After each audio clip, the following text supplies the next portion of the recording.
Breaking,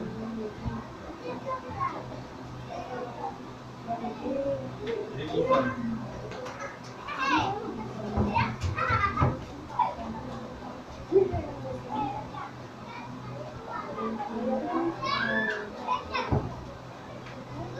what is revision? Revision का अगर हम लोग हिंदी में चलते हैं तो संधि कर सकते हैं। क्या कर सकते हैं? संधि। कैसे? री plus vision.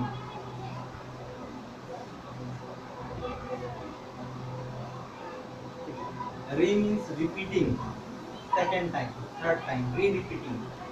And vision means देखने की शक्ति, हमारा देखना, जो हमारी नजरें हैं वो दोबारा हम लोग उसी चीज को देखने जा रहे हैं, उसी को क्या कहते हैं? रिवीजन कहते हैं इंग्लिश में। ठीक है, इंग्लिश में भी संधि कर लेते हैं।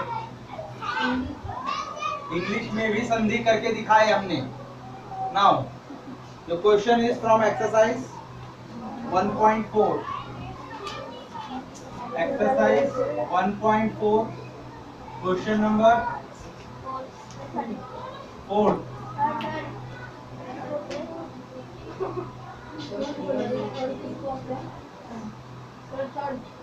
Question number 3। क्या दूरदृष्टि है, हम अपना क्वेश्चन नंबर भी टेक्स्ट बुक से नहीं देख पा रहे हैं। Now, what is the question? There is a one of the diagram which is something like this.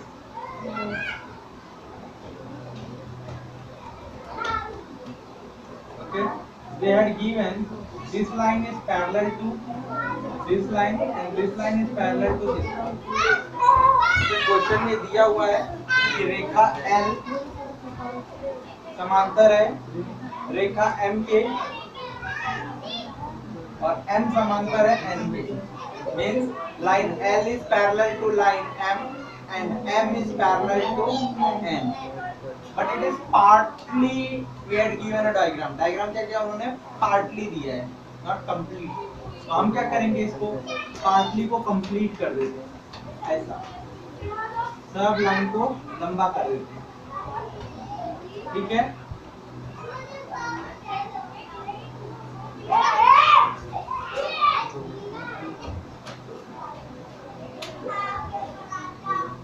ठीक है, ऐसे हमने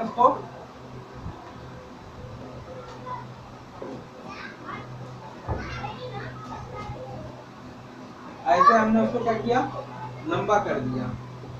ठीक है, लंबा करने के बाद हमें क्या दिख रहा है मालूम है? तीनों लाइन जो पैरेलल है, line L is parallel to M, M is parallel to N।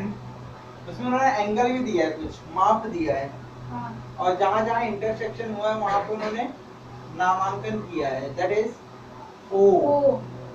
कितना डिग्री बोला इसको? 110 degree. Next it is C। C is the bottom and it is A. Okay. C 30 degree. And C 30 degree. With here it is B, CD and it is B. ये angle हमारे लिए है ही नहीं, यही हमारा question भी है। Find angle, find major angle BAC। Okay, हमें क्या फाइंड करने के लिए बोला उन्होंने? मेजर एंगल A फाइंड करने को बोला। क्या बोला है? मेजर एंगल A फाइंड करके। अगर A मेरे लिए क्वेश्चन है, क्वेश्चन पार्ट कौन सा है? A। इस A को निकालने के लिए मैं अगर इस लाइन को सिंपली इसको देखूं तो ये मुझे क्या दिख रहा है मालूम है? ऐसा दिख रहा है, राइट? रफली समझ के चलो, फेयर तो बाद में हम लोग कर रहे हैं। इसमें मुझे ऐसा दिख रहा है, और ऐसे जब दिखता है तो उस एंगल की प्रॉपर्टी क्या कहलाती है? सप्लीमेंट्री।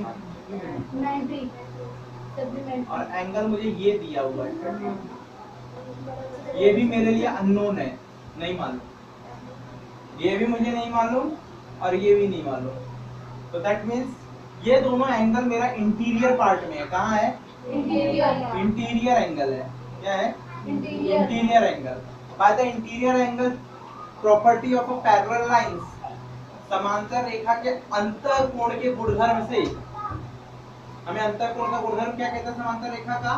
इस समांतर रेखा के अंतःकोणों का योगफल संपूरक होता है। क्या होता है? संपूरक। मैंने याद करो उस दिन पैरेलल लाइन सब समझाया था, तो उसमें लिख के दिया था parallel angle, exterior angle theorem बताया था, उसमें भी मैंने बताया था, पैरेलल लाइन में भी बताया था। सारी चीजें मैंने क्लियर करके रखी हैं आप लोगों को। आप लोग रिकॉल करना आपका काम है, मेरा काम नहीं है रिवीजन में। नाउ ये इंटीरियर एंगल है, दैट मींस मैं बोल सकता हूं angle A plus angle C is equals to 180 degree. Yes. मगर ये एंगल निकालने के लिए मुझे ये एंगल चाहिए। अब ये एंगल कैसे मिलेगा मुझे? ये एंगल निकालने के पहले मुझे, अगर मुझे ये एंगल मिल जाता है तो मैं ये निकाल सकता हूँ। अगर ये एंगल निकालने के लिए मुझे मालूम ही नहीं क्या करूँ। देख रहा हूँ कि ये पूरा का पूरा अगर मैं देखूं तो ये जो ट्रांसवर्सल है, एक ट्रांसवर्सल तो AC था, इधर पे ट्रांसवर्सल कौन था? AC था। तिर्यक रेखा कौन थी? AC थी। पहले हमने M और N को जब लिया, रेखा M पैरेलल टू N लिया तो ट्रांसवर्सल कौन था? AC था। मगर अब अगर मैं रेखा N और L को लूं, line L is parallel to line N, then transversal कौन सा होगा? Transversal is OC।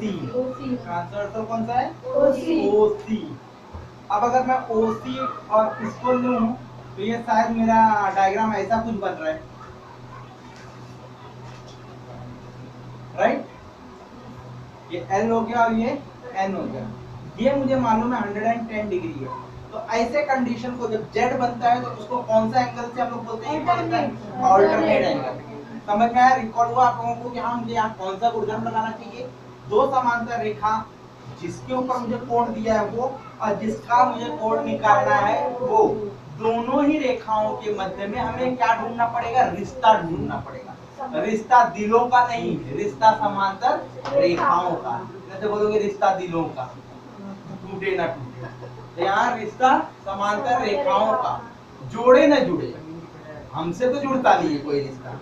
हम तो भाई सर आप बता दिए वही रिश्ता जोड़ के बैठ जाएंगे। ढूंढना हमारे लिए बड़ा मुश्किल है कि कौन सा रिश्ता है। तो यहाँ दो समांतर रेखा है, इन दोनों समांतर रेखाओं में आपस में रिश्ता जोड़ने का काम कौन कर रहा है? ये ट्रांसवर्सल कर रहा है। और इस ट्रांसवर्सल के माध्यम से मुझे यह पता चल गया, इस तिर्यक रेखा से, by this transversal I got it that I can do a alternate angle theorem. What? I can take a alternate angle. Alternate angle. So we can say that by alternate angle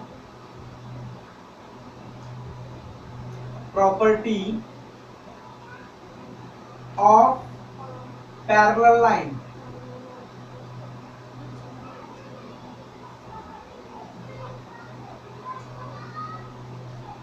angle O plus angle C is equal, sorry alternate angle है ना, equal हो जाएगा, angle O is equal to angle C हो जाएगा, right ना? Alternate angle क्या बोलता है? ये A है और ये C है और यहाँ पे ये D है, O C और D। तो angle O is equal to angle C because of alternate angle property। तो एंगल O का वैल्यू कितना दिया है? 110 degree. Therefore we can say that angle C is equal to 110 degree. Equation number 1। Got it? समझ में आया पहला part? अब जब मुझे ये पूरा का पूरा कितना मिला? 110 अंश 110, मगर इसमें दो टुकड़े हैं, एक टुकड़ा और ये टुकड़ा। मुझे वो टुकड़ा निकालना है, ये वाला। So that means I can say that angle C is equal to measure angle OCA plus measure angle ACD, right? यहाँ से ये ऐसा ऐसा और ए ऐसा ऐसा, ठीक है। ए सह ती सह ऐसा एक्स, तो एस और एस, तो हम क्या करेंगे, जोड़ देंगे, ठीक है। जोड़ना है, ठीक है। इनको जब हम जोड़ेंगे तो हमें क्या मिलेगा, angle C is equal to 110 degree है। Major angle O C A कितना दिया है, 30 degree, plus major angle A C D is equal to कितना हो जाएगा, 110 minus 30, major angle A C D. तो major angle A C D is equal to कितना हो जाएगा, 80 डिग्री। सेकेंड इक्वेशन यहाँ पे लिखेंगे फ्रॉम 1, ठीक है। और यहाँ पे लिखेंगे एडिशन ऑफ एंगल्स, ठीक है।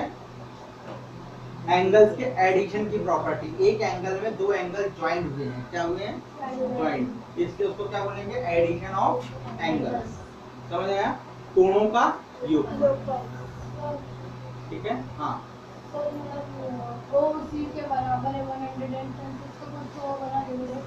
गिवन, यहाँ पे 1 लिखने के पहले लिख लो, angle O is equal to 110 degree given. उसको बताया गया कि सी भी वही है, तो उसके लिए कुछ लिखना पड़ेगा। अरे मेरे बड़े भाई, मैंने ऊपर लिखा ना अल्टरनेट एंगल, पहले ही लिखा ना मेरे भाई। अच्छा अल्टरनेट एंगल था तभी मैंने बोला ना ये दोनों एंगल इक्वल है एक दूसरे को, क्या इसे हवे में बोल दिया था, मैंने पूरा आंसर दिया, पहले ही बोल दिया इधर इंटीरियर एंगल लगने वाला है और इधर अल्टरनेट एंगल लगने वाला है, दो ही प्रॉपर्टी लगने वाली है। पहले मैं इंटीरियर एंगल से और सॉरी अल्टरनेट एंगल से मैं इक्वल दिखाऊंगा, फिर एडिशन ऑफ एंगल्स दिखाऊंगा, एडिशन ऑफ एंगल से मुझे पार्ट एंगल मिल जाएगा और फिर उसको इंटीरियर एंगल में लेके जाऊंगा, मेरा answer. Now third part, line कौन सा पैरेलल अब दिखाऊंगा, M and N, angle line M is parallel to line N and AC is a transversal, AC is a transversal, therefore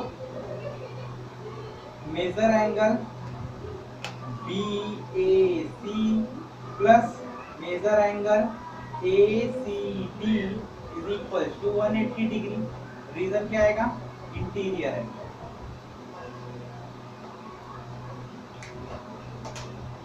क्या आया, इंटीरियर एंगल। हिंदी में क्या कहते हैं इंटीरियर एंगल को, अंतः कोण।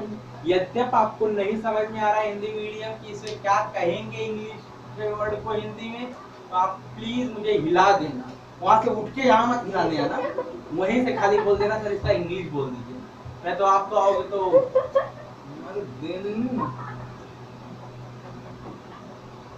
समझे।